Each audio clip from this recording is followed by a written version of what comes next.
কারণ আমার দেখার আগেই মেসেজটা ডিলিট করে দেওয়া হয়েছে। ডিলিট করে দেওয়া হয়েছে মানে তুমি বলছো কাকুই? স্যার, দিদি,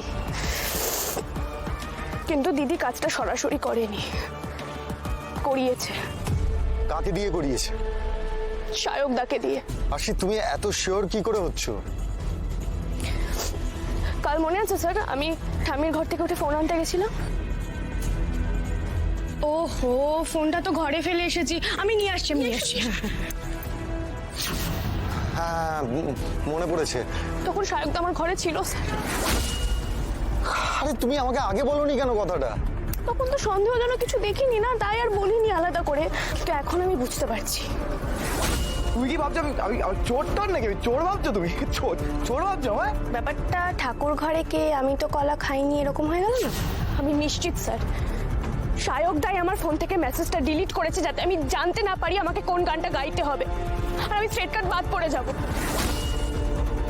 তার মানে তোমার দিদি সায়ককে দিয়ে এই কাজটা করিয়েছে? আমার মেরে নিতে খুব কষ্ট হচ্ছে স্যার। হাজার হোক, ও তো আমার নিজের দিদি বলুন স্যার। আপনি তো জানেন ছোটবেলায় আমি গান শেখা ছেড়ে দিয়েছিলাম যাতে আমার দিদি ভালো করে গান শিখে নাম করতে পারে। সেই জন্য আমি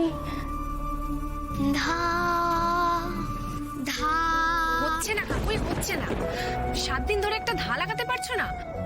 ওই দিনই আমি প্রতিজ্ঞা করে ফেলেছিলাম রে, যে গানের জন্য আমার দিদির চোখ দিয়ে জল ঝরে সে গান আমি আর কোনোদিনও শিখবো না। দিদি আমাদের বাড়ির বড় মেয়ে, কিন্তু ও যাতে ভালো করে গান শিখতে পারে, ওর ওপর যাতে এতটুকু আঁচ না আসে, সেজন্য আমি মেজো মেয়ে হয়েও 5 জনের হাল ধরেছিলাম। ওকে কোনোদিন কোনো কষ্ট পোহাতে দিইনি আমি স্যার। এই শোতে আসার পর থেকে দিদি সব সময় নানাভাবে আমাকে হ্যাটা করেছে, ছোট করেছে।